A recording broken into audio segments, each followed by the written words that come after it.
Il était le fils unique d'un milliardaire. Né aveugle, il n'avait jamais prononcé un seul mot. Des dizaines de médecins avaient baissé les bras.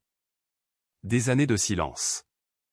Tout le monde pensait qu'il était perdu à jamais, jusqu'à ce qu'une petite fille pauvre, les pieds couverts de terre et un seau de boue, entre dans sa vie. Ce qu'elle fit ensuite choqua tout le monde. Pas de machine. Pas de médicaments, juste le toucher, la patience, et quelque chose qu'aucun expert n'avait jamais tenté. Leonardo était né aveugle. Dès sa naissance, les médecins savaient que quelque chose n'allait pas. Il n'ouvrait pas les yeux, ne réagissait pas aux lumières au-dessus de lui, et ne montrait aucun signe de reconnaissance visuelle du monde qui l'entourait. Après de nombreux tests, ils confirmèrent qu'il souffrait d'un type rare de cécité congénitale qui ne pouvait être corrigé par la chirurgie ou la thérapie. Mais ce n'était qu'une partie du problème. En grandissant, Leonardo ne dit jamais un mot. Bien qu'il entendît clairement, réagissant au son et tournant la tête quand les gens parlaient, il n'essaya jamais de parler, pas même des babillages de bébé ou des syllabes sans sens. Son cerveau ne développait tout simplement pas la fonction de la parole. Des médecins du monde entier vinrent le voir, mais ils furent tous d'accord. Sa capacité à parler avait été désactivée, peut-être dès la naissance. Son père, Augusto Villar, l'un des hommes les plus riches du pays, avait déjà perdu sa femme lors de l'accouchement. Il faisait maintenant face à un fils qui ne pouvait ni voir ni parler. Cela le plongea dans un profond isolement. Augusto, accablé de chagrin, transforma son grand manoir en une sorte d'hôpital privé. Il embaucha les meilleurs spécialistes, aménagea des salles de thérapie, importa les dernières machines et fit venir des médecins du monde entier pour examiner son fils. Rien ne fonctionna. Toutes les tentatives pour aider Leonardo échouèrent. Les thérapeutes essayèrent la stimulation vocale, la thérapie sonore, des exercices cérébraux, et même des traitements expérimentaux. Rien ne déclencha de réaction. La parole ne vint jamais. La vue ne se manifesta jamais. Le manoir devint un lieu silencieux et froid, rempli d'équipements médicaux et d'un petit personnel qui fonctionnait comme un hôpital. Mais même avec toute cette technologie, l'endroit était calme. Leonardo ne criait pas, ne pleurait pas, ne riait pas. Il vivait dans l'immobilité, inconscient des couleurs, des visages et des mots. Le personnel, bien que gentil, ne put jamais se connecter avec lui de la manière dont les enfants se lient généralement avec les soignants. Il était toujours distant, perdu dans son propre monde, répondant au toucher, mais ne montrant jamais d'émotion par la voix ou les expressions. Son père cessa d'assister aux réunions et aux apparitions publiques, restant près du manoir et observant son fils de loin. Malgré tout cela, Leonardo trouva une étrange paix au milieu de sa condition. Il était naturellement attiré par les textures. Il ne se souciait pas des lumières, des sons ou des gens qui lui parlaient. Ce qui le faisait sourire doucement, subtilement, c'était le toucher. Dès son plus jeune âge, il tendait la main vers les objets, les palpant lentement, se concentrant sur leur texture et leur température. Ses doigts devinrent ses yeux. Il aimait tenir des tissus doux, du métal froid, des carreaux lisses, et surtout des choses naturelles. Mais par-dessus tout, il aimait la terre. La terre du jardin devint sa chose préférée au monde. Chaque jour, il demandait silencieusement, juste en se déplaçant vers les portes ou en tirant sur la manche d'un membre du personnel, à être emmené dehors. Une fois dans le jardin, il s'agenouillait pendant des heures, passant ses mains dans la terre, laissant la boue glisser entre ses doigts, trouvant de petites pierres et feuilles, et les arrangeant en ligne ou en cercle. Il ne jouait pas au sens habituel du terme. Il explorait, découvrait et se connectait. La terre devint son univers personnel. Il y trouvait quelque chose que personne ne pouvait lui donner, une façon d'expérimenter la vie. Il pouvait faire la différence entre la boue humide et le sable sec. Il pouvait identifier les feuilles par leur forme et leur épaisseur. Parfois, il passait des heures à sentir le même morceau de terre, découvrant de minuscules détails que d'autres ne remarqueraient jamais. Les jardiniers savaient qu'il ne fallait pas interférer. Ils le regardaient simplement de loin, comprenant que cette activité signifiait plus pour lui que n'importe quel jouet ou thérapie. C'était le seul moment où il semblait vraiment vivant. Ses doigts bougeaient constamment, explorant chaque recoin du jardin avec une passion tranquille. Il ne voulait pas partir. Si quelqu'un essayait de le ramener à l'intérieur trop tôt, il se retirait ou s'asseyait obstinément jusqu'à ce qu'ils abandonnent. Dans la terre, il trouva quelque chose que les machines médicales et les thérapeutes n'offrirent jamais, un monde qu'il pouvait contrôler et comprendre avec ses mains. Le personnel finit par apprendre à lui accorder plus de temps dans le jardin. Ils lui aménagèrent un petit coin rempli de différents types de terre, de plantes et de textures. Ce devint son endroit préféré. Certains jours, il s'y asseyait du matin au soir. Parfois, il s'allongeait à plat sur l'herbe, pressant ses paumes contre le sol, fermant les yeux, non pas que cela fasse une différence, et restant simplement immobile. Les sons des oiseaux ou du vent ne le dérangeaient pas. Il n'y répondait pas, mais si une nouvelle plante était placée près de lui ou si une pierre était déplacée, il le remarquait immédiatement. Il avait une mémoire incroyable pour le toucher. Il pouvait reconnaître un objet en le sentant une seule fois. Le personnel commença à placer des objets dans le jardin pour qu'il les trouve, espérant que ce serait une sorte de jeu. Il les trouva tous. Même son père, qui interagissait rarement directement avec lui, se tenait parfois à la fenêtre et le regardait. Il ne parlait pas, mais il regardait. Il vit son fils pleinement engagé pour la première fois, non pas avec des gens, mais avec la terre elle-même. Au fil des ans, Leonardo ne changea pas beaucoup de manière habituelle. Il n'apprit jamais à parler ni à répondre aux noms. Il n'apprit jamais à marcher avec confiance ni à se déplacer seul. Mais ses mains devinrent plus habiles. Il pouvait défaire des nœuds, reconnaître des espèces d'arbres à leur écorce et construire de petites structures avec de la terre et des feuilles. Le personnel plaisantait parfois en disant que ses mains étaient plus intelligentes que les yeux de la plupart des gens. Il ne dessinait pas d'images ni ne créait d'art, mais à sa manière, il arrangeait les objets selon des motifs qui montraient de la pensée et de la concentration. Les gens qui les voyaient étaient surpris par le détail et la symétrie. Il était clair que l'esprit de Leonardo fonctionnait, mais d'une manière complètement différente. Il ne parlait pas parce qu'il n'en avait pas besoin. Il ne voyait pas parce qu'il avait trouvé une autre façon de comprendre. Il avait construit une vie basée sur le contact physique. Pas d'histoire, pas de conversation, pas d'image, juste le toucher. C'était ainsi qu'il expérimentait le monde. Le monde de Leonardo était silencieux et sombre. Mais il n'était pas vide. Il était plein de textures, de températures et de sensations. Il ne pleurait pas ce qu'il n'avait pas parce qu'il ne l'avait jamais connu. Pour lui, le jardin était suffisant. La terre était suffisante. Ses doigts lui racontaient des histoires qu'aucun livre ne pouvait égaler. Chaque roche, chaque feuille, chaque brise sur sa peau lui donnait quelque chose de nouveau. Et bien qu'il n'ait jamais dit un mot, le personnel comprit qu'il n'était pas perdu. Il était simplement différent et, d'une manière tranquille, peut-être même content. Leonardo continua de passer la plupart de son temps dehors, entouré par la nature, les mains profondément enfouies dans la terre. Ce petit coin du jardin avec toute sa boue, ses pierres et ses feuilles devint son monde entier. Un monde qu'il explorait chaque jour, silencieusement, complètement seul, mais jamais ennuyé. C'était sa propre façon de voir. Pas de vue, pas de parole, juste les mains.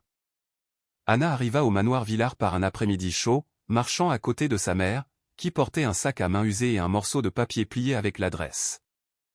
Anna n'avait rien avec elle, sauf un seau en plastique fissuré d'un côté, et à l'intérieur se trouvait une petite plante qu'elle avait fait pousser chez elle. Elle avait quelques feuilles vertes et une tige tordue, mais Anna la tenait avec précaution comme si c'était quelque chose de précieux. Sa mère venait d'être embauchée comme femme de chambre pour la famille Villard. Le manoir semblait immense comparé aux maisons simples qu'elle connaissait. Ses murs étaient blancs, les fenêtres hautes, et le jardin s'étendait loin dans toutes les directions. Les sandales d'Anna tombaient en morceaux, et ses pieds étaient poussiéreux à cause de la marche, mais cela ne la dérangeait pas. Sa mère avait l'air nerveuse, saluant discrètement la femme âgée qui ouvrit le portail. Augusto Villard n'était pas là pour les accueillir, mais elles furent admises sans question. La mère d'Anna fut invitée à commencer son travail immédiatement. Anna, elle, fut laissée assise dans un coin, mais elle était trop curieuse pour rester immobile longtemps. Au lieu de s'asseoir tranquillement à l'intérieur, Anna erra dehors. Le jardin était différent de tout ce qu'elle avait jamais vu. Il y avait des buissons taillés, des fleurs colorées et des arbres plus hauts que tous ceux de son quartier. L'air sentait l'herbe et quelque chose de doux qu'elle ne pouvait nommer.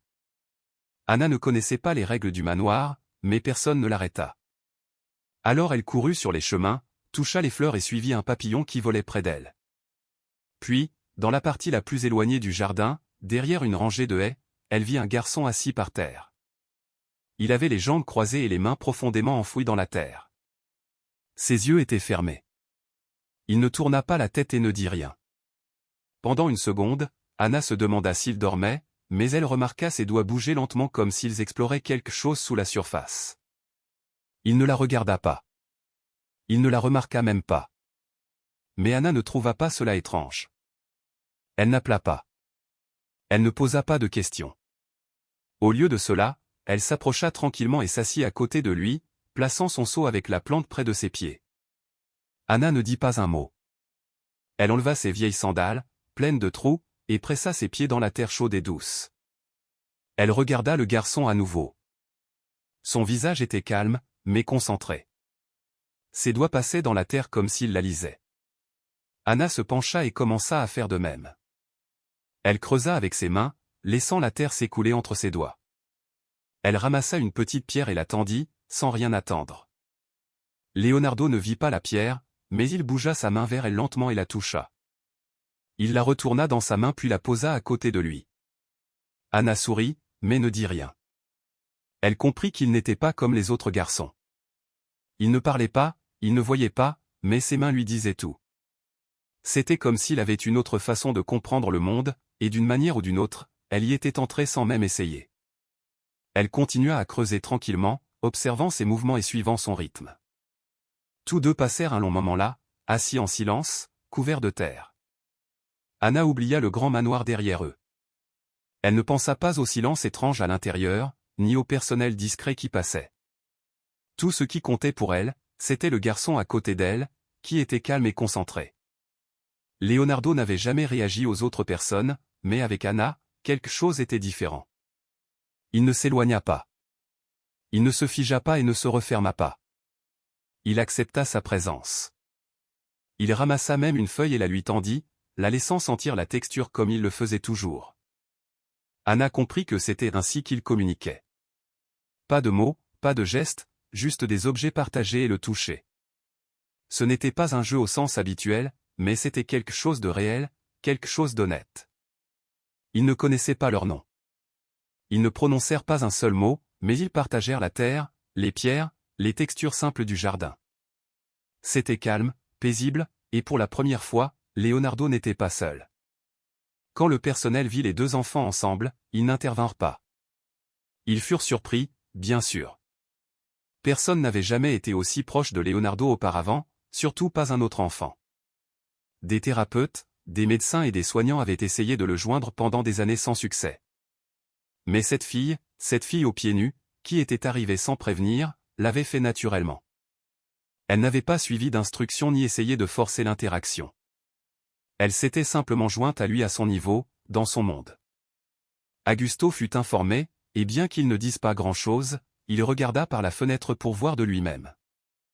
Ils étaient là, son fils et la fille, assis côte à côte dans la terre. Il ne comprenait pas, mais quelque chose dans la scène le fit rester à la fenêtre plus longtemps que d'habitude. Anna, bien sûr, ne savait rien de tout cela. Elle était juste concentrée sur un bâton qu'elle avait trouvé, traçant des lignes dans la terre, jetant occasionnellement un coup d'œil à Leonardo pour voir s'il le remarquait, et il le faisait. À sa manière, il répondait en traçant des lignes à côté des siennes. À partir de ce jour, Anna retourna au jardin chaque fois que sa mère travaillait. Personne ne lui dit d'arrêter. Le personnel commença même à l'attendre, gardant un coin du jardin propre pour qu'elle l'utilise. Elle apportait de petites choses de chez elle, des boutons, de la ficelle, même des billes, et les présentait à Leonardo pendant leur temps dans la terre. Parfois, il les explorait avec intérêt. Parfois, il les ignorait, mais il ne la repoussait jamais. Leur connexion resta calme et simple. Anna n'avait pas besoin de comprendre pourquoi il ne pouvait pas parler ou voir. Elle ne posait pas de questions. Elle l'acceptait complètement tel qu'il était. Et Leonardo, sans savoir comment ni pourquoi, commença à l'attendre. Il ne pouvait pas la demander. Il ne pouvait pas regarder vers le portail. Mais quand Anna arrivait, ses mains bougeaient plus vite, plus avidement. Elle était la seule personne à être entrée dans son monde sans le briser. Et tout ce qu'elle avait fait, c'était de s'asseoir à côté de lui, d'enlever ses chaussures et de toucher la terre. Ils ne parlèrent jamais, pas même une fois. Mais dans le jardin, assis proches, les mains enfouies dans la terre, ils partageaient quelque chose que personne d'autre ne pouvait voir ou comprendre. Anna, la fille arrivait avec de la terre sur les pieds et un seau avec une petite plante, avait changé quelque chose dans le monde calme et sombre de Leonardo. Sans s'en rendre compte, elle avait ouvert une porte que personne d'autre ne pouvait trouver. Non pas par la science ou la thérapie, mais par quelque chose de simple, la présence, la patience et le toucher. Et ainsi leur temps dans le jardin continua jour après jour. Anna avec ses doigts curieux et ses pieds sales. Leonardo avec sa concentration silencieuse et ses mains sensibles. Le manoir restait grand et calme. Le personnel se déplaçait toujours silencieusement dans ses couloirs, et Augusto regardait de loin. Mais dans le coin arrière du jardin, 2 enfants étaient assis dans la boue côte à côte, ne disant rien du tout, mais comprenant tout. Ensemble, sans dire un mot, ils commencèrent à jouer avec la terre. Les jours suivants, Anna retourna au jardin chaque fois que sa mère venait travailler. Peu importait si ses vêtements se salissaient ou si le personnel la regardait bizarrement. Elle courait toujours directement à l'arrière du jardin, à l'endroit où elle savait que Leonardo serait. Il était toujours là, assis les jambes croisées, les mains profondément enfouies dans la terre, comme avant. Mais maintenant, les choses étaient différentes. Il n'était plus seul. Anna apportait de petits objets qu'elle trouvait lors de ses promenades, des pierres lisses de la rue près de sa maison, des morceaux de bois tombés de vieux arbres, des feuilles mouillées qu'elle avait ramassées après la pluie. Elle collectionnait ces choses dans son seau, le même vieux seau qui avait autrefois contenu sa plante. Chaque fois qu'elle arrivait, elle s'asseyait à côté de Leonardo, plaçait le seau entre eux et sortait ses trésors un par un. Puis, sans demander ni expliquer, elle les plaçait dans ses mains. Leonardo les acceptait toujours, tenant chaque objet avec précaution, le tournant lentement et passant ses doigts sur sa surface. Anna parlait tout le temps. Elle n'attendait pas de réponse. Elle lui parlait simplement comme elle le ferait à un ami. Celui-ci est doux, dit-elle en lui tendant une feuille verte. Et cette roche est froide. Touche-la. Leonardo ne parlait jamais, mais il écoutait. Elle pouvait le dire à la façon dont ses doigts s'arrêtaient sur certains objets, ou à la façon dont sa tête s'inclinait légèrement comme s'il se concentrait. Elle lui racontait des histoires sur les choses qu'elle apportait. Elle disait que le bâton venait d'un arbre sur lequel elle aimait grimper. Elle disait que le petit morceau de verre provenait d'une bouteille cassée que quelqu'un avait jetée. Leonardo ne répondait pas, mais Anna continuait à parler. Elle n'avait pas besoin qu'il parle. Elle voulait juste qu'il sache qu'elle était là. Et d'une manière ou d'une autre, il le savait. Il y avait un rythme à leur temps ensemble. Elle parlait. Il touchait. Elle regardait. Il explorait. Elle souriait.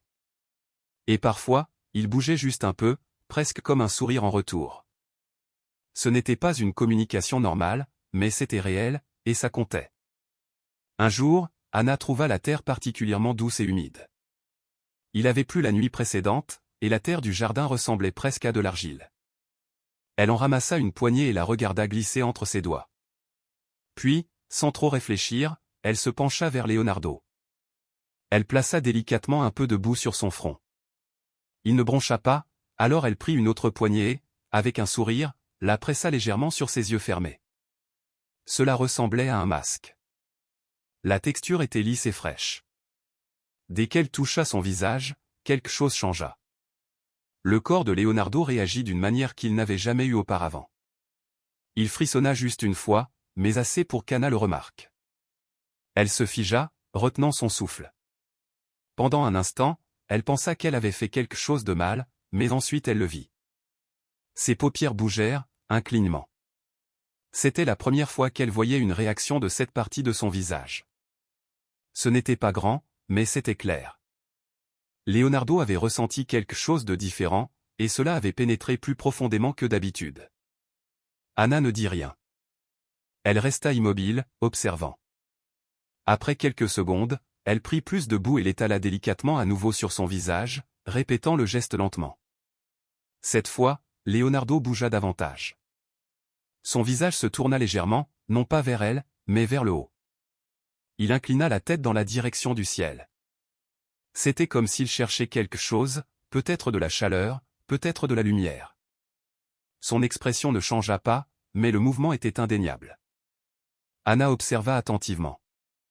Elle regarda autour d'elle, espérant que quelqu'un d'autre l'avait vu, mais personne n'était prêt.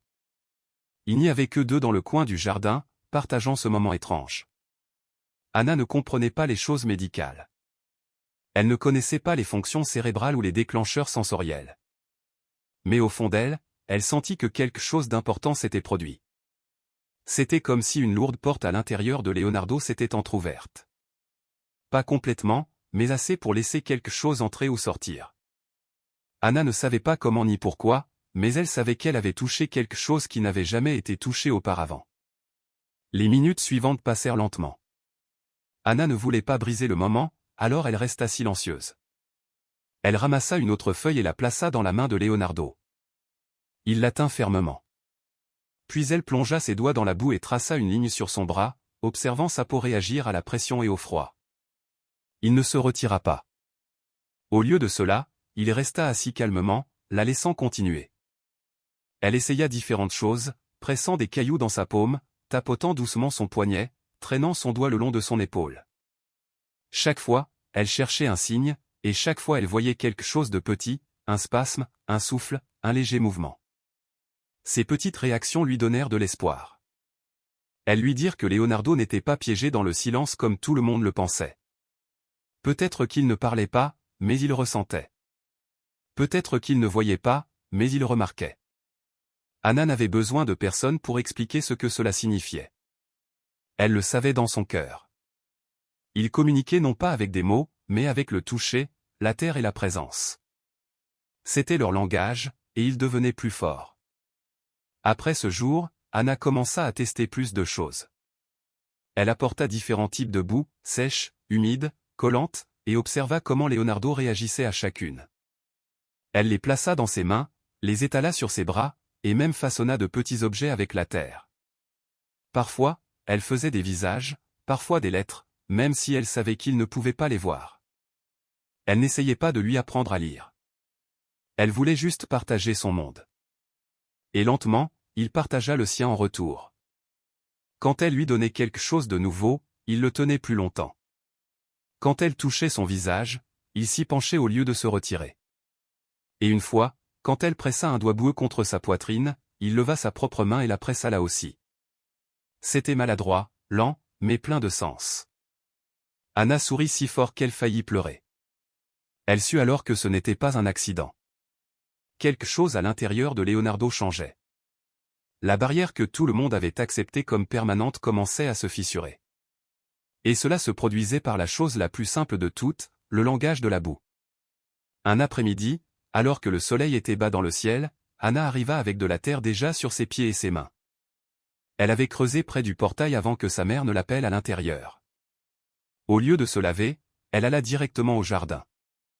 Elle trouva Leonardo à son endroit habituel, comme toujours il était assis tranquillement, ses mains effleurant la terre. Mais cette fois, quand elle s'assit à côté de lui, il n'attendit pas. Il tendit la main le premier. Sa main se déplaça vers elle lentement mais avec intention. Elle la tint et ne dit pas un mot. Puis, doucement, elle plaça une poignée de terre humide dans sa paume ouverte. Il ne fit pas que la sentir. Il la serra, la roula entre ses doigts, puis, avec une coordination surprenante, tendit le bras et la toucha avec sur le sien. C'était un parfait miroir de ce qu'elle lui avait fait quelques jours auparavant. Anna se figea, réalisant ce que cela signifiait. Il ne faisait plus seulement réagir. Il communiquait. Il rendait. Sans le savoir, Anna avait fait quelque chose que personne d'autre n'avait fait. Connecté à Leonardo par le langage qu'il comprenait, le toucher. C'était un après-midi chaud et humide. L'air était lourd, et le sol était mou de la pluie tombée plus tôt. Anna arriva au jardin tenant le même vieux seau, maintenant rempli de boue fraîche et humide. Ses sandales étaient couvertes de terre, et ses vêtements étaient légèrement humides d'avoir joué dehors avant de venir. Leonardo était déjà assis à son endroit habituel, les jambes croisées, les mains creusant lentement le sol devant lui. Mais Anna remarqua quelque chose de différent chez lui ce jour-là. Il avait l'air mal à l'aise, comme si quelque chose en lui s'agitait. Ses doigts bougeaient plus vite que d'habitude, pressant plus profondément dans la terre, la tirant et la laissant tomber encore et encore. Il ne semblait pas calme comme avant. Il semblait agité, inquiet, comme s'il attendait quelque chose, mais ne savait pas quoi. Anna s'assit à côté de lui en silence et observa pendant quelques instants. Puis elle plongea la main dans le seau, ramassa une poignée de boue et l'étala délicatement sur ses paupières fermées, comme elle l'avait fait auparavant. Mais cette fois, tout changea. Au moment où ses doigts boueux touchèrent son visage, Leonardo se tendit. Tout son corps se raidit et sa respiration devint superficielle. Anna fit une pause, incertaine de devoir arrêter, mais quelque chose lui dit d'attendre. Puis lentement, les paupières de Leonardo commencèrent à bouger. Elles tressaillirent une fois, 2 fois, puis s'ouvrirent, non pas dans un réflexe rapide ou dans la confusion, mais d'une manière claire et concentrée. Ses yeux étaient ouverts, grands, et clignotaient contre la lumière. Un petit éclair de soleil rebondit sur la boue humide de ses joues et frappa directement ses pupilles. Il cligna rapidement, essayant de s'adapter. Anna halta et recula, la boue dégoulinant encore de ses doigts. Elle le fixa, incertaine si ce qu'elle voyait était réel. « Tu as vu ça ?» demanda-t-elle dans un murmure. Elle n'attendait pas de réponse. Elle n'en avait jamais attendu. Depuis qu'elle connaissait Leonardo, il était silencieux. Mais cette fois, quelque chose était différent. Du plus profond de sa poitrine vint un son. Pas un cri, pas un pleur, un son avec un sens. C'était une syllabe douce, brisée. Ce n'était pas un mot complet, mais c'était réel. Cela venait de sa bouche, de sa voix. Leonardo avait parlé, ou du moins essayé. Anna ne bougea pas. Elle n'arrivait pas à y croire. Ses yeux se remplirent de larmes, et elle couvrit sa bouche de sa main. Elle ne savait pas quoi faire. Elle voulait courir et crier pour appeler quelqu'un, mais en même temps, elle ne voulait pas bouger et briser le moment. Puis elle entendit un grand bruit derrière elle. C'était sa mère qui venait de sortir de la cuisine, portant un plateau de verre vide. Elle vit Anna, vit le garçon, puis se figea. Sa bouche s'ouvrit, et elle laissa échapper un cri aigu. Le plateau tomba de ses mains et s'écrasa sur le chemin de pierre. Le son résonna dans le jardin.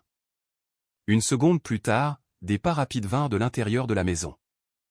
Augusto, entendant le cri, se précipita dehors, la panique dans les yeux. Il pensa que quelque chose de terrible s'était produit. Il était prêt pour la catastrophe. Augusto atteignit le jardin, respirant difficilement, s'attendant à voir son fils blessé ou pire. Mais à la place, il vit Leonardo assis droit, les yeux grands ouverts, le visage maculé de boue, et Anna debout à côté de lui, tenant le seau. La scène était étrange et confuse. Mais ce qui le frappa le plus, ce furent les yeux de son fils. Ils n'étaient pas fermés. Ils n'étaient pas ternes ou distants. Ils étaient vivants, alertes, regardant autour d'eux, clignotant même en réaction à la lumière. Augusto tomba à genoux, ne se souciant pas de la saleté sur son pantalon coûteux. Il rampa plus près, la bouche ouverte, fixant Leonardo comme s'il voyait un fantôme. Il ne savait pas s'il devait parler ou rester silencieux. Il avait passé tant d'années à rêver de ce moment. Mais maintenant que c'était réel, il ne savait pas quoi faire. Lentement, avec précaution, Leonardo tourna la tête dans la direction de la voix de son père, ses mouvements incertains mais clairs. Puis, sur le même ton bas qu'auparavant, il ouvrit la bouche et parla à nouveau. Cette fois, le mot était plus clair, lumière. Le mot sortit lentement, comme un écho qui avait mis des années à se former. Augusto se figea. Il ne pleura pas. Pas encore. Il n'embrassa pas son fils et ne répondit rien. Il resta simplement là, incapable de respirer pendant quelques secondes. Le jardin était complètement silencieux, à l'exception des petits bruits des doigts de Leonardo pressant la boue restante dans ses mains. Anna resta immobile, incertaine de devoir parler. Sa mère s'approcha, tremblante, couvrant sa bouche des 2 mains. Le personnel qui avait entendu le bruit arrivait aussi, se tenant aux abords de la scène, trop choqué pour dire quoi que ce soit. Personne ne bougea. Personne ne savait quoi dire. Mais tous ressentaient la même chose. Ce n'était pas normal. C'était quelque chose que personne n'avait attendu. Augusto finit par tendre la main et posa une main sur l'épaule de son fils. Leonardo ne broncha pas. Il ne se retira pas. Au lieu de cela, il se pencha légèrement vers le toucher, comme s'il le reconnaissait. C'était la première fois qu'il se touchait ainsi depuis des années. Personne ne pouvait expliquer ce qui s'était passé. Aucun médecin n'était présent, pas de machine, pas de thérapie, juste de la boue, la lumière du soleil, et une fille qui refusait de traiter Leonardo comme un objet cassé. Anna n'avait jamais eu l'intention de déclencher quelque chose d'aussi grand. Elle avait seulement voulu jouer, partager un moment comme il le faisait toujours. Mais d'une manière ou d'une autre, son toucher avait atteint plus profondément que quiconque auparavant. Sa patience, sa foi, sa simple gentillesse. Elles avaient fait ce que la science ne pouvait pas. Le premier mot de Leonardo n'avait pas été enseigné, pas forcé. Il était venu naturellement de quelque chose qu'il avait vraiment expérimenté pour la première fois. La lumière. La chose qu'il n'avait jamais vue auparavant, la chose qui fit cligner des yeux et réagir son corps. Ce n'était pas juste un mot. C'était la preuve que quelque chose en lui avait changé. Peut-être pas complètement, peut-être pas de façon permanente, mais suffisamment pour montrer que l'impossible était désormais possible.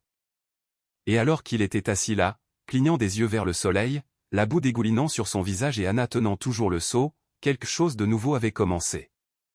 Le silence se brisa enfin quand Anna fit un pas en avant et plaça le seau doucement sur le sol entre eux. Elle ne dit rien. Elle regarda simplement Leonardo, les yeux grands mais calmes. Il se tourna vers elle à nouveau, son mouvement lent comme s'il testait son corps. Il ne parla plus, mais il n'en avait pas besoin. Tout avait changé. Augusto regarda son fils, puis Anna, puis le seau. Il ne comprenait pas comment ni pourquoi, mais il comprit une chose. Quelque chose avait été débloqué. Une partie de Leonardo qui avait été fermée si longtemps s'était enfin ouverte, non pas avec des machines ou des thérapies, mais avec de la boue et du toucher. Anna ne posa pas de questions.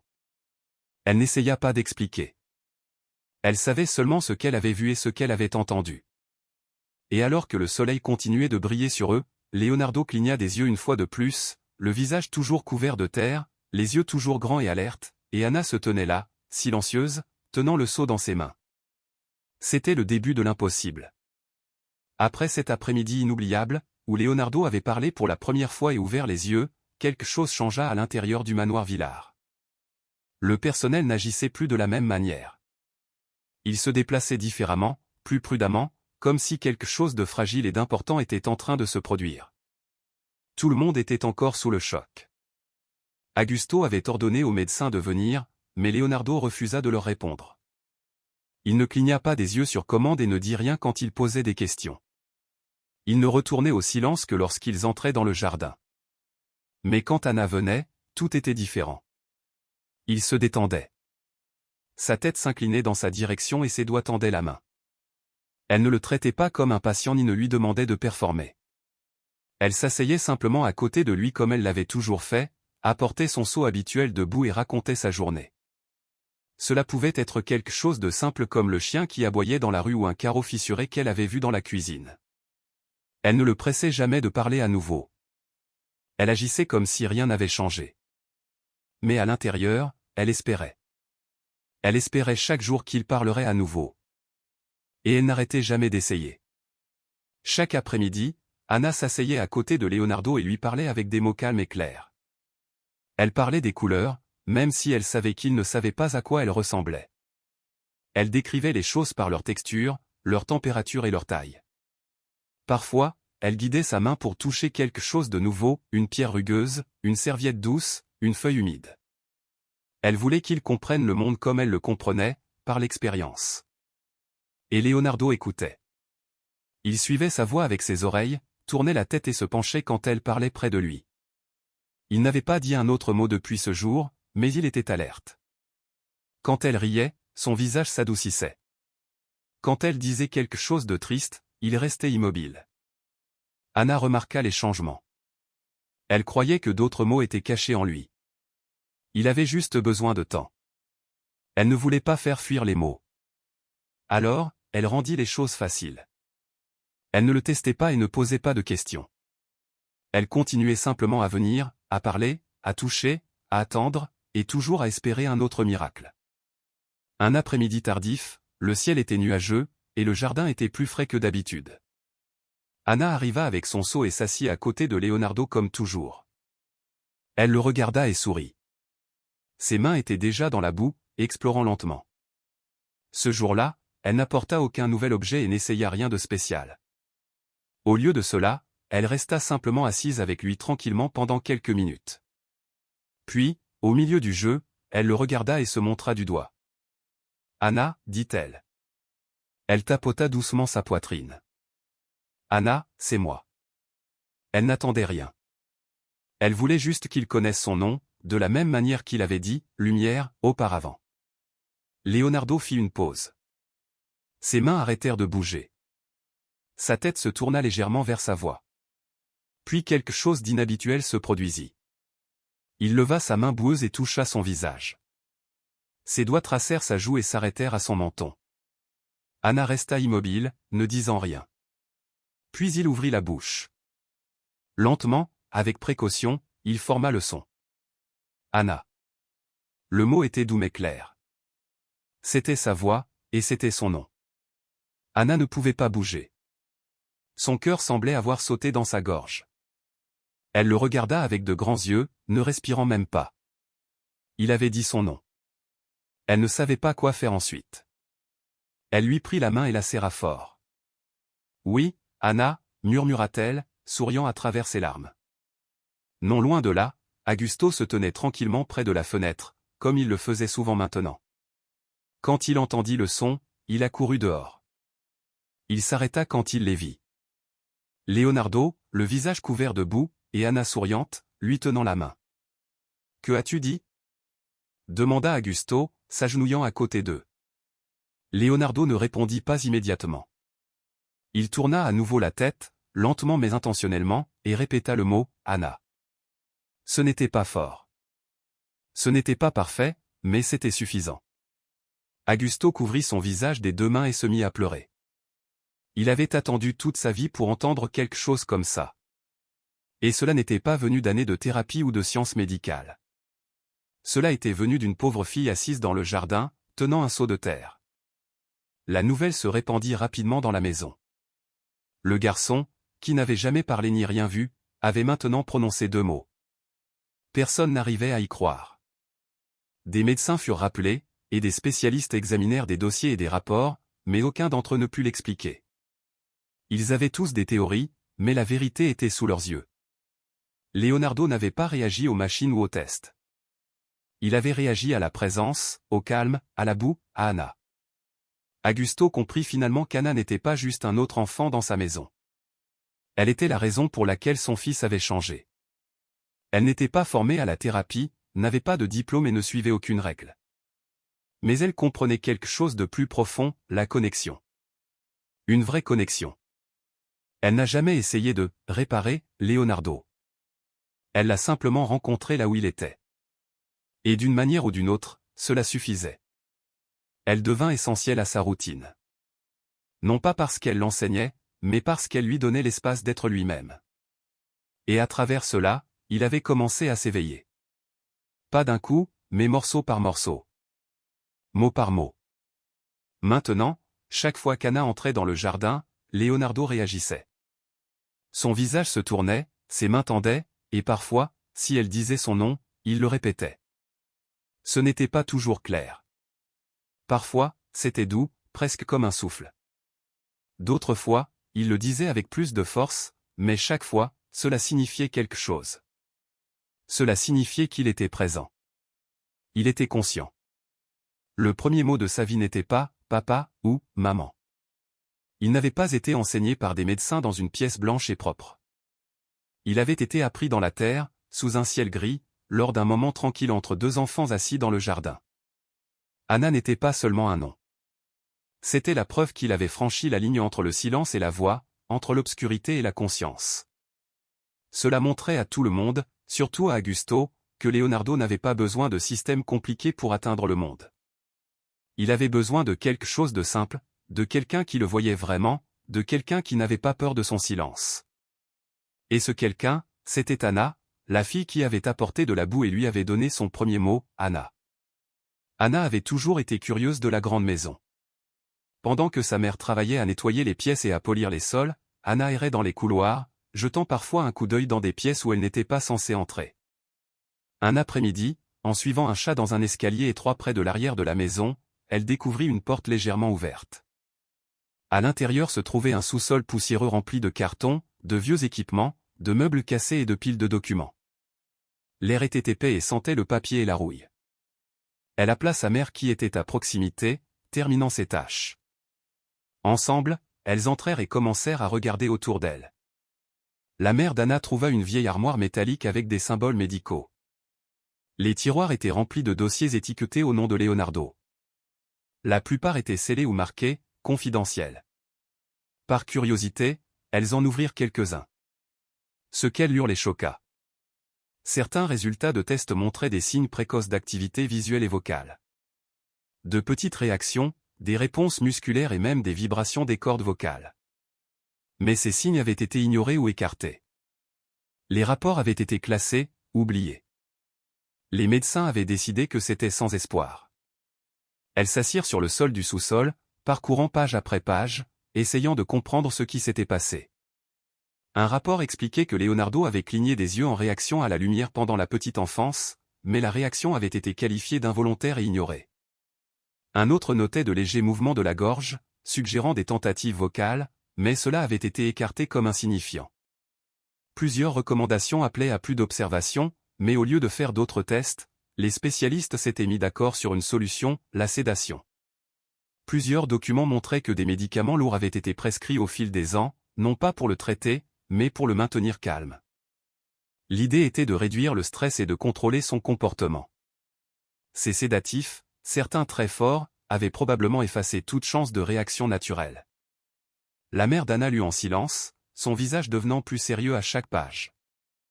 Elle n'avait aucune formation médicale, mais même elle pouvait voir que quelque chose n'allait pas. Leonardo n'avait pas seulement été ignoré. Il avait été réduit au silence, non par la nature, mais par des décisions prises par peur. Plus elle lisait, plus le cœur d'Anna se serrait. Elle avait joué avec Leonardo dans la terre, et maintenant elle apprenait la vérité enfouie sous ce silence. Plus tard ce soir-là, la mère d'Anna apporta les dossiers à Augusto. Elle ne frappa pas et n'attendit pas. Elle entra directement dans son bureau et plaça la pile sur son bureau. Augusto parut d'abord confus, puis inquiet en voyant les étiquettes. Il prit quelques pages, lisant rapidement, feuilletant des notes, des rapports, des ordonnances. Son visage devint pâle. Il se souvenait d'avoir signé certains des formulaires. À l'époque, il avait écouté chaque médecin, leur faisant confiance pour aider son fils. Après avoir perdu sa femme lors de l'accouchement, il était terrifié de faire une autre erreur. Il suivit donc chaque protocole, approuva chaque médicament et autorisa tout ce que les professionnels suggéraient. Il avait voulu faire ce qu'il y avait de mieux. Mais maintenant, il réalisa qu'il avait accepté des années de silence, non pas de Leonardo, mais de ceux qui étaient censés l'aider.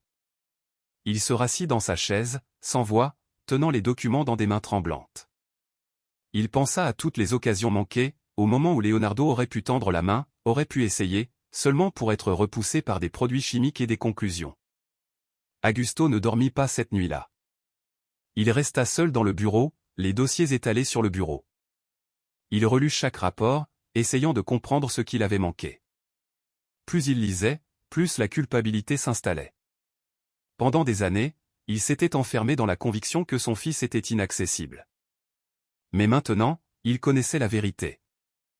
Leonardo avait essayé, peut-être pas avec des mots, mais avec des réactions, des mouvements, des signaux, et ces signes avaient été enfouis sous la médication et le diagnostic final. Tout ce temps, Leonardo avait attendu. Et ce n'était pas un médecin ou une machine qui l'avait atteint.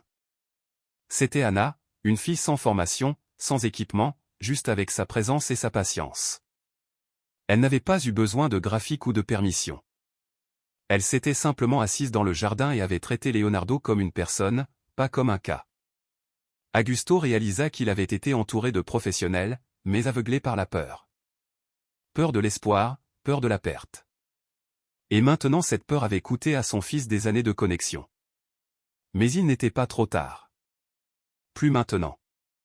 Le lendemain matin, Augusto convoqua une réunion avec tout le personnel. Il se tenait dans la salle à manger, tenant la pile de dossiers. Sa voix était calme, mais son visage montrait de la douleur. Il leur dit ce qu'il avait découvert. Il admit qu'il avait signé des formulaires et fait confiance à des décisions qui semblaient maintenant fausses. Mais il ne les blâma pas. Il se blâma lui-même. Puis il fit une promesse. Cela ne resterait pas caché. Il ne laisserait pas l'histoire de Leonardo être celle d'une souffrance silencieuse et d'un échec médical. Il ne s'agissait plus seulement de son fils. Combien d'autres enfants avaient été étiquetés comme inaccessibles? Combien étaient enfermés dans leur propre silence parce que quelqu'un avait décidé qu'ils étaient trop brisés pour essayer à nouveau? Augusto voulait exposer ce qui s'était passé. Il voulait que le public voie la vérité, que parfois le système échoue et que la vraie guérison vient de la connexion humaine, pas seulement des traitements. Le personnel écouta en silence. Certains étaient émus, d'autres confus, mais personne ne pouvait plus nier la vérité. Leonardo avait parlé. Il avait ouvert les yeux. Et cela changea tout. Augusto contacta des journalistes, des avocats et des examinateurs médicaux. Il leur remit les documents et leur raconta tout. Il ne se souciait pas de sa réputation ni du risque. Ce qui importait, c'était de s'assurer que cela ne se reproduise plus.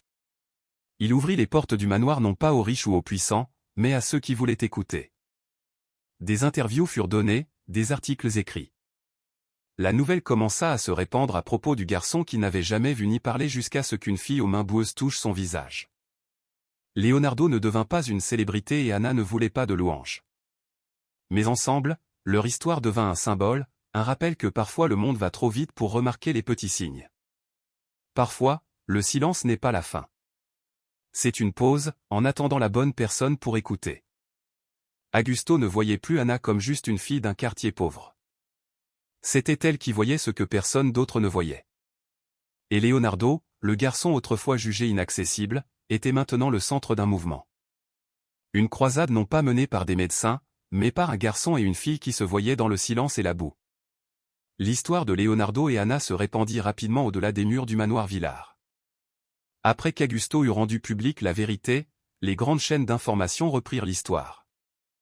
Les journaux imprimèrent des gros titres sur le garçon qui avait été mal diagnostiqué pendant des années et la fille qui l'avait aidé à prononcer son premier mot. Les gens furent choqués d'apprendre comment les sédatifs et les décisions hâtives avaient réduit au silence un enfant qui n'était pas au-delà de l'aide. Les ordres des médecins commencèrent des enquêtes formelles sur les médecins impliqués dans le traitement précoce de Leonardo. Certains d'entre eux perdirent leur licence tandis que d'autres furent suspendus en attendant un examen. L'histoire suscita des débats à la télévision nationale, des experts discutant de la fréquence à laquelle des enfants comme Leonardo étaient trop souvent écartés. Les parents commencèrent à poser plus de questions lors des rendez-vous médicaux. Des familles d'autres enfants atteints de conditions similaires contactèrent Augusto, envoyant des lettres et des messages. Mais tandis que le monde extérieur se concentrait sur le blâme et la justice, quelque chose de plus important se passait à la maison. Leonardo changeait chaque jour. Chaque jour apportait quelque chose de nouveau. Chaque moment dans le jardin devenait une leçon, et à travers tout cela, Anna restait juste à côté de lui. Leonardo prononçait maintenant des mots plus souvent, pas des phrases complètes, mais des fragments, suffisants pour montrer qu'il prêtait attention et apprenait. L'un des premiers mots qu'il prononça clairement fut « soleil ». Il tendait la main vers la chaleur et le disait avec un sourire. Puis vint « couleur » et plus tard « Anna », qu'il répétait quotidiennement, toujours avec un ton spécial. Sa vue n'était pas entièrement revenue, mais il pouvait maintenant voir la lumière, le mouvement et les formes. Il pouvait dire quand Anna agitait la main ou bougeait autour de lui. Sa tête se tournait dans sa direction. Il pouvait reconnaître les ombres et la luminosité, et même réagir au changement de lumière. Ce sont des choses que personne ne pensait qu'il arriverait un jour. C'était comme si chaque partie de son corps se réveillait enfin. Le jardin restait son endroit préféré. Il jouait toujours avec la terre, mais maintenant il riait aussi, faisait des sons étranges, et chantait même de petites mélodies qui n'avaient pas beaucoup de sens, mais qui le rendaient heureux. Il découvrait ce que signifiait être un enfant.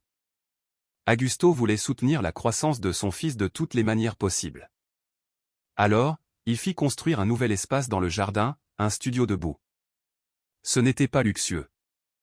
Il n'y avait pas de meubles coûteux, pas de machines ou d'écran, juste des murs ouverts, des sols doux et des seaux remplis de différents types de terre, de sable et d'argile. Il y avait aussi des tapis texturés, des blocs de bois et des bols d'eau pour les mélanges. La pièce était entièrement conçue autour du jeu sensoriel. Anna aida à la concevoir, suggérant des choses qu'elle pensait que Leonardo apprécierait. Chaque jour, ils allaient tous les deux au studio. Ils jouaient avec de la boue, pressaient leurs mains sur des surfaces humides, dessinaient des formes avec leurs doigts et étalaient des motifs sur le sol. Parfois, ils peignaient avec des feuilles. D'autres fois, ils utilisaient des bâtons ou leurs propres pieds pour créer des marques. Il n'y avait pas de règles, pas de leçons, juste la liberté. Pour Leonardo, c'était plus qu'un jeu. C'était une communication. Il montrait des émotions par le mouvement et les formes. S'il faisait de grands cercles, il était excité. S'il pressait profondément dans la boue, il était concentré. C'était sa façon de parler. À l'intérieur de cette pièce simple, Leonardo commença à utiliser de nouveaux sons. Ce n'étaient pas de vrais mots, mais des syllabes qu'il inventait. Naseubar. Anna les répétait, les transformant en jeu. Il créait de petites chansons et des rythmes, claquant des mains ou éclaboussant de la boue en motif. Il commença à rire davantage. Pas seulement de légers sourires, mais de grands rires clairs et sonores qui remplissaient l'air. Pour une maison qui avait autrefois été complètement silencieuse, elle se sentait maintenant vivante. Le personnel qui y travaillait depuis des années souriait davantage. Certains se joignaient pour aider à nettoyer après le désordre, mais personne ne se plaignait. Augusto s'asseyait souvent au bord du studio debout, observant. Il n'interrompait pas. Il n'essayait pas de contrôler.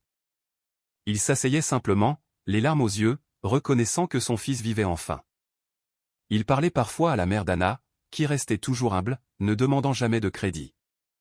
Elle l'a sauvé, dit un jour Augusto, non pas avec des médicaments, juste en étant là. Et Anna, inconsciente de tout ce qu'elle avait changé, essuyait simplement ses mains sur son short et continuait à jouer. Anna commença aussi à apprendre à Leonardo à décrire ce qu'il ressentait. Elle tenait des objets dans ses mains et prononçait les mots lentement, chaud, froid, doux, rugueux. Il les répétait à sa manière.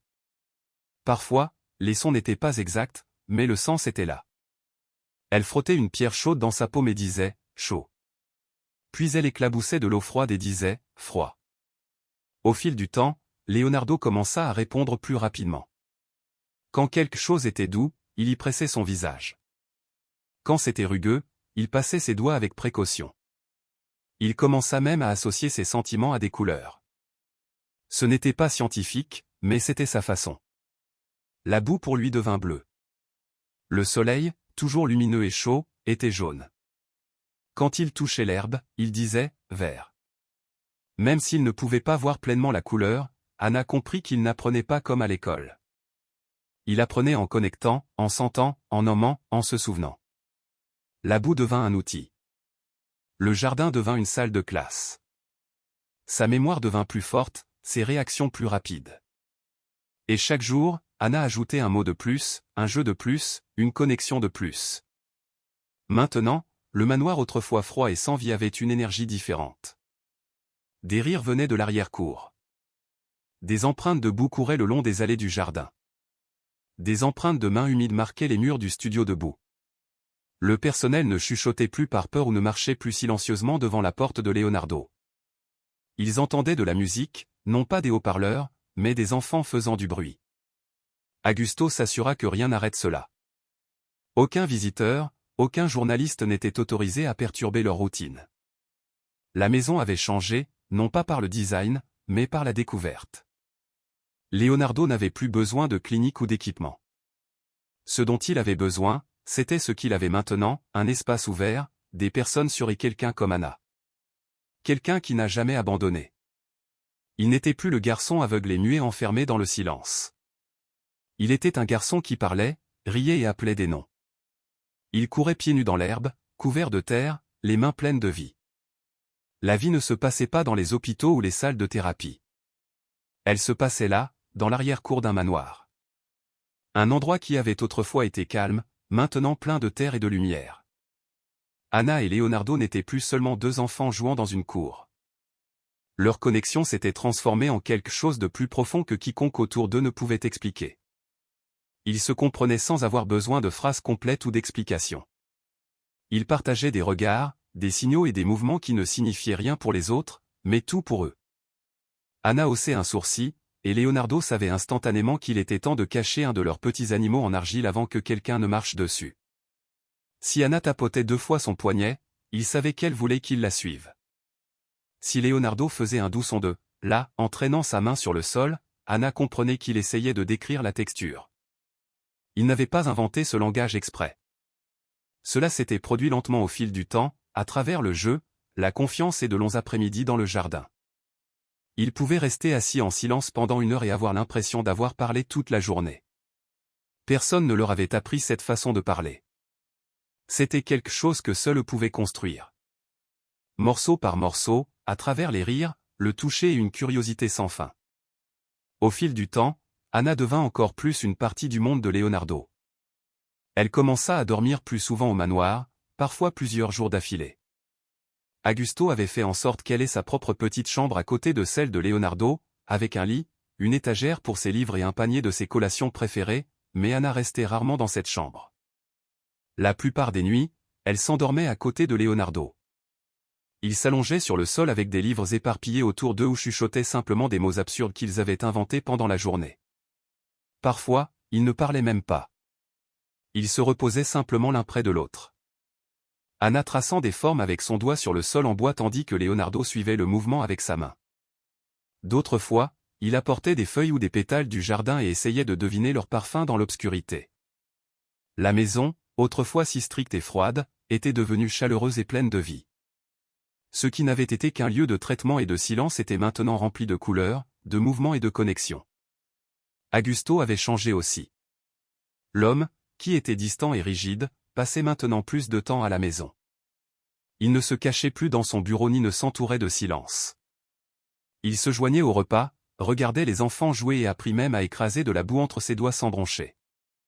Les murs qui avaient autrefois résonné de rien résonnaient maintenant de sons. Des rires, des pas, des chansons stupides inventées sur le moment. Des jouets étaient éparpillés sur le sol, et des taches de peinture étaient laissées sur les murs, les tables, même sur les meubles. Personne ne se plaignait. Augusto le permettait. Il comprenait maintenant que la vie n'était pas censée être ordonnée. La croissance de Leonardo ne se faisait pas par le contrôle. Elle se faisait par la liberté, par le désordre, par le sentiment de sécurité. Anna n'agissait plus comme une invitée. Elle courait dans la maison comme si elle lui appartenait. Et d'une certaine manière, c'était le cas. Augusto se surprenait souvent à la regarder avec gratitude. Elle avait donné à son fils plus que quiconque, et en retour, elle était devenue une partie de leur famille sans jamais avoir besoin de demander. Une nuit, Leonardo se réveilla soudainement. Ce n'était pas un cauchemar. Il voulait juste se sentir en sécurité. Il s'assit et murmura « Anna, viens ». C'était simple, mais clair. Anna, qui dormait dans la chambre d'Aak sans grave côté, l'entendit et se leva immédiatement. Elle alla dans sa chambre, s'assit à côté de lui et lui prit la main. C'était tout ce dont il avait besoin. Il sourit et se recoucha. Ces moments nocturnes devinrent plus fréquents. Parfois, il l'appelait. Parfois, il avait juste besoin de l'entendre fredonner doucement ou de la sentir près de lui. Il avait commencé à rêver, une chose qui n'avait jamais été mentionnée auparavant, car pendant des années personne n'avait posé la question. Mais maintenant, il parlait de ses rêves. Il disait qu'il voyait des couleurs, même s'il ne pouvait pas les décrire parfaitement. Il sentait des odeurs. Il disait que dans un rêve, il volait et que l'air avait le goût du verre. Anna ne riait pas des descriptions étranges. Elle écoutait. Elle les encourageait. Elle commença même à les écrire dans un carnet. Chaque rêve était un pas en avant. Une autre fenêtre sur un monde qu'il commençait enfin à comprendre. La maison s'était complètement transformée. Les taches de boue n'étaient plus considérées comme du désordre, mais comme des souvenirs. Les empreintes de mains sur le mur étaient laissées intactes. Les jouets tapissaient l'escalier. La vaisselle s'empilait parfois dans l'évier, et les vêtements étaient laissés sur des chaises. Mais il n'y avait pas de tension. Personne ne criait ni ne se précipitait pour tout nettoyer parfaitement. La maison n'était pas seulement une maison maintenant. Elle était vivante. Anna apporta cette vie dans chaque recoin. Elle montra à Leonardo comment jouer avec l'eau dans l'évier, comment écouter de la musique et sentir le rythme avec ses doigts sur la table. Ils utilisaient de la farine pour faire des formes dans la cuisine. Ils fabriquaient de petits bateaux avec des feuilles et les faisaient flotter dans des seaux. Chaque activité était simple, mais elle était réelle. Augusto les rejoignait souvent, et le personnel s'adaptait à la nouvelle routine sans se plaindre. Tout le monde savait que quelque chose de rare et de spécial se produisait.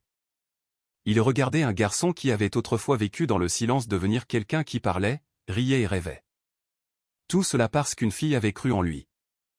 Et à travers tout ce changement, les couleurs, les rêves, les rires, Leonardo n'oublia jamais où tout avait commencé.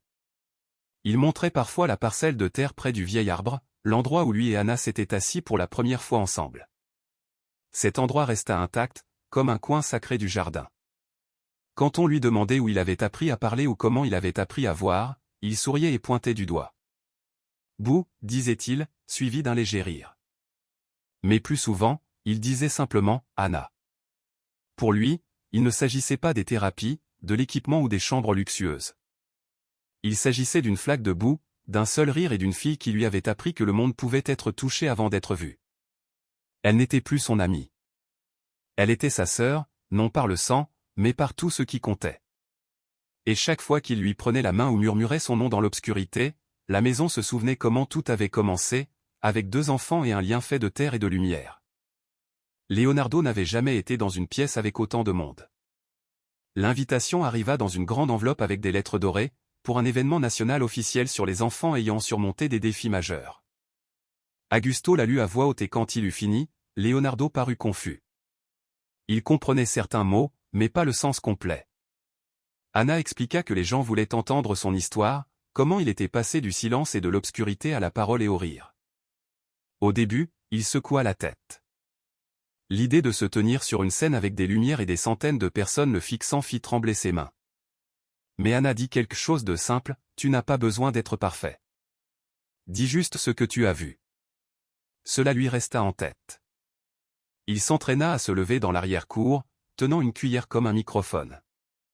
Anna était assise sur l'herbe, faisant semblant d'être la foule. Il essaya différents mots, en bredouilla quelques-uns, en oublia d'autres, et rit quand il les mélangeait. Mais elle ne le corrigea jamais durement. Elle disait toujours, parle juste avec ton cœur. C'est suffisant. Et lentement, il le crut. Le jour de l'événement arriva. Leonardo portait une simple chemise bleue en tissu doux, une qu'il aimait pour la sensation lisse qu'elle procurait. Anna portait une robe que sa mère lui avait cousue. Rien de fantaisiste, mais soigné et propre. Augusto vint avec eux et s'assit au premier rang, retenant ses larmes avant même que quoi que ce soit ne commence. La scène était grande, les lumières étaient vives. L'animateur fit une chaleureuse introduction sur l'histoire de Leonardo, mentionnant comment sa condition avait été mal comprise pendant des années et comment une connexion unique avait changé sa vie. Quand vint le moment de parler, Leonardo marcha lentement vers le centre de la scène. Ses jambes tremblaient légèrement. Anna marcha avec lui et se tint juste derrière, posant délicatement une main sur son épaule. Il regarda la mère de visage. Il ne pouvait pas tout voir clairement, mais il pouvait sentir la tension, le calme, l'attente. Il prit une profonde inspiration, tint le microphone des 2 mains et se souvint des mots d'Anna. Dis juste ce que tu as vu. C'est Anna, dit-il, la pointant du doigt sans se retourner. Elle m'a mis de la boue, et puis j'ai vu le monde. La pièce devint silencieuse. Personne ne bougea. Il fit une pause d'1 seconde, incertain d'avoir fait quelque chose de mal. Mais ensuite vint le son, des applaudissements forts et prolongés, suivis de personnes debout, beaucoup avec des larmes coulant sur leur visage. Il continua, sa voix toujours douce, mais ferme. Ce n'était pas un médecin ou une machine, pas un hôpital, pas une thérapie. Il fit une autre pause, cherchant ses mots. C'était elle, une fille pieds nus. Elle m'a donné la voix. Elle m'a donné la lumière. Les applaudissements recommencèrent. Même l'animateur pleurait. Leonardo ne dit pas grand-chose de plus. Il n'avait pas à le faire. Les quelques mots qu'il prononça étaient simples, mais ils portaient plus de sens que n'importe quel long discours. Il parla lentement, honnêtement, de la manière dont il avait appris, non pas dans les livres ou les leçons, mais de la vie, de la boue, d'Anna. Cela suffit à tout le monde dans cette pièce pour comprendre. L'animateur revint sur scène, s'essuyant les yeux, essayant de garder sa voix stable. Il dit qu'il avait une autre annonce. Il ouvrit un dossier et en lut. Par procédure légale, approuvée par la famille Villard et soutenue par les services de tutelle, Anna est maintenant officiellement reconnue comme membre du foyer Villard. Le public applaudit à nouveau, plus fort qu'auparavant. Anna resta figée 1 seconde, incertaine d'avoir bien entendu. Augusto monta sur scène, hocha la tête et lui sourit, les larmes aux yeux. Leonardo se tourna, ouvrit les bras et dit « Sœur de cœur ». Anna se précipita dans l'étreinte, le serrant fort tandis que le public se levait à nouveau, cette fois non seulement en applaudissant, mais en acclamant. Des photographes prenaient des photos. Des journalistes essayaient de poser des questions. Mais pour Leonardo et Anna, le moment était calme et réel. Il ne s'agissait pas de l'attention. Il s'agissait de la vérité, d'être vu, d'avoir enfin une place où personne ne remettait en question leur lien. Pour Leonardo, qui avait autrefois vécu dans le silence, le mot « sœur » était plus puissant que n'importe quel titre ou honneur. Après l'événement, de nombreuses personnes les approchèrent en coulisses. Certains étaient des parents avec des enfants qui ne parlaient pas. Certains étaient des médecins, des enseignants, des thérapeutes. Ils disaient tous la même chose. Les mots de Leonardo avaient changé quelque chose en eux. Mais Leonardo ne semblait pas intéressé par les louanges. Il continuait de regarder Anna, souriant, répétant son nom doucement de temps en temps. Anna, comme toujours, n'agissait pas de manière spéciale. Elle répondait poliment aux questions, mais redirigeait toujours l'attention vers Leonardo. « C'est lui qui a parlé, dit-elle. Je me suis juste assise dans la terre avec lui. » Plus tard ce soir-là, de retour au manoir, la famille se réunit pour le dîner. Ce n'était pas luxueux, juste de la soupe, du pain et des fruits, mais cela ressemblait à un festin. Le personnel avait accroché une pancarte qui disait « Bienvenue à la maison, Anna ». Tout le monde applaudit quand elle entra. Leonardo s'assit à côté d'elle, trempant son pain dans la soupe, puis murmurant des mots qu'il avait pratiqués. « Merci ». Anna le regarda et sourit. Elle n'avait pas besoin de répondre. Il savait déjà. Leur lien n'avait pas besoin d'une scène ou d'un microphone. Il n'avait besoin que de présence, de main et de vérité. L'événement fit la une des journaux à travers le pays. Des extraits du court discours de Leonardo furent diffusés à la télévision et se répandirent en ligne. Les gens répétaient ces mots, non pas parce qu'ils étaient complexes, mais parce qu'ils étaient réels. Elle m'a mis de la boue, et puis j'ai vu le monde. C'était plus qu'une phrase. C'était un message. Un message qui rappelait à tous que la guérison ne commence pas toujours dans les hôpitaux. Parfois, elle commence par terre, dans un jardin, en silence, avec de la terre sur les mains et quelqu'un qui croit en vous. Pendant des années, des experts avaient essayé d'atteindre Leonardo par des tests et des traitements. Mais ce qui a brisé le mur était quelque chose de simple. Une flaque, un rire, et une fille qui n'a jamais abandonné. Au final, Leonardo n'a pas eu besoin de longs discours ou d'une grammaire parfaite pour dire ce qui comptait. Ses mots étaient courts, mais ils portaient tout. Les applaudissements, la reconnaissance, la joie, tout était réel. Mais le plus important n'était pas la foule ou les gros titres. C'était que Leonardo avait trouvé sa voix, et avec elle, il avait prononcé le discours le plus simple du monde. De retour au manoir, les choses étaient différentes, mais familières. Leonardo marcha dans le couloir lentement, tenant quelque chose dans sa main. C'était le vieux seau de boue, le même qu'Anna avait apporté le tout premier jour. Il était rayé, taché et un peu fissuré, mais il le tenait comme un trésor. Quand il atteignit sa chambre, il plaça le seau délicatement à côté de son étagère à jouets. Il y avait des animaux en bois, des formes en plastique et des pots de terre colorés, tous alignés. Juste au-dessus de l'étagère, collé au mur, se trouvait un morceau de papier froissé. C'était le premier dessin d'Anna.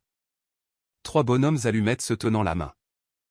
L'un avec de longs cheveux, l'un avec des boucles ébouriffées, et l'un grand avec des épaules carrées.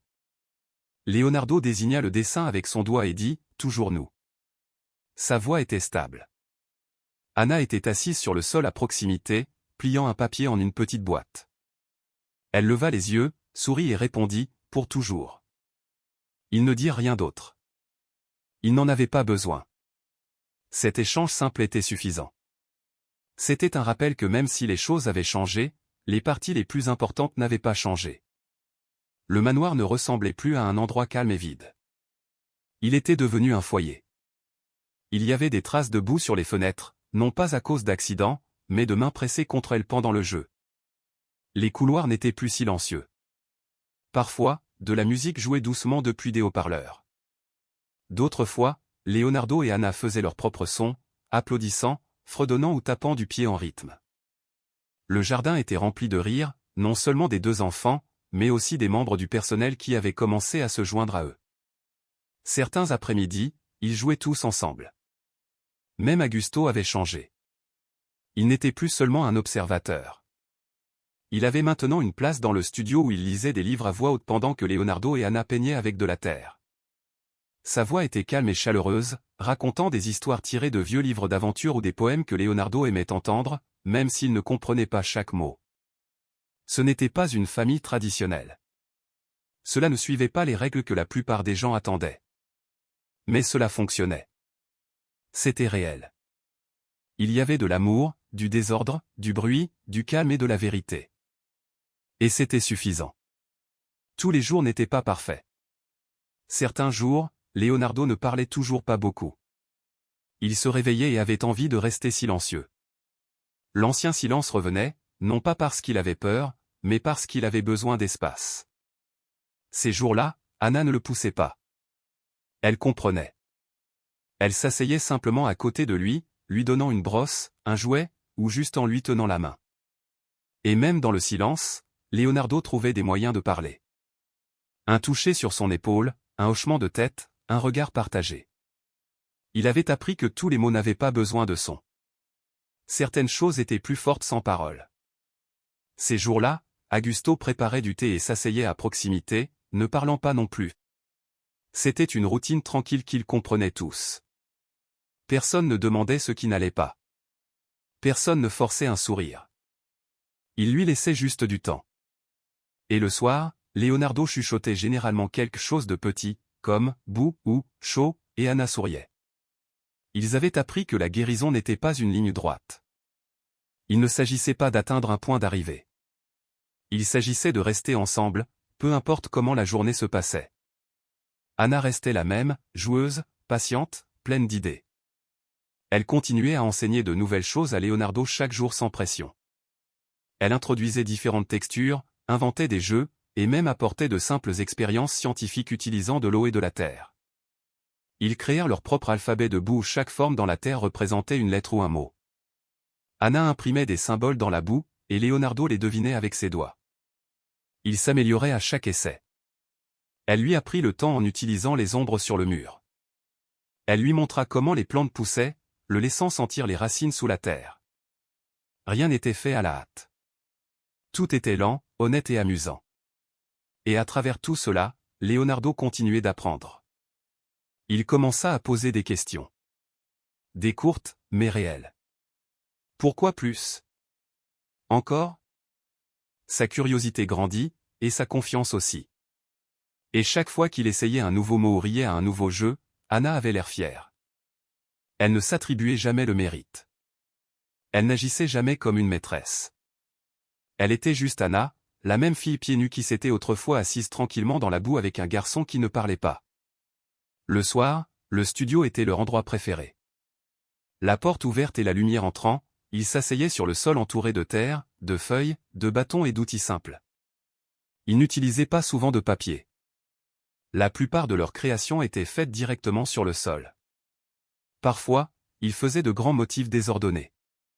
D'autres fois, ils façonnaient soigneusement de petites histoires. Un jardin, une maison, un oiseau aux ailes déployées. Leonardo avait commencé à dire à Anna ce que chaque dessin signifiait. Pas toujours avec des mots complets, mais à sa manière. Elle écoutait. Elle posait des questions. Et il répondait par des signes, des sons, et parfois des phrases complètes. Augusto les rejoignait souvent, assis sur un tabouret à proximité, observant simplement. Il ne se lassait jamais de voir son fils vivant, parlant, souriant. C'était quelque chose qu'il n'aurait jamais cru possible. Et maintenant c'était normal. L'étrange maison brisée d'avant était devenue un lieu où l'imagination vivait, où les gens guérissaient en touchant le sol, en jouant, en étant ensemble. Il n'y avait plus de médecins en blouse blanche, juste une famille qui s'était trouvée à travers les choses les plus simples. Leonardo regarda autour de la pièce un soir et vit tout ce qui avait changé. Le mur avec des empreintes de mains. Le sol couvert de poussière du dessin du jour. Anna riant en essayant de nettoyer ses pieds avec une serviette. Il sentit quelque chose s'installer dans sa poitrine. Pas de l'excitation, pas de la tristesse, juste la paix. Il se leva, marcha vers son étagère et regarda à nouveau le vieux seau de boue. Il le toucha, puis se tourna vers Anna et dit, « Toujours nous. » Ce n'était pas une question. C'était un fait. Elle se tint à côté de lui cogna l'épaule avec la sienne, et répondit, « Pour toujours. » Pas de long discours, pas de performance, juste un moment simple qui signifiait tout.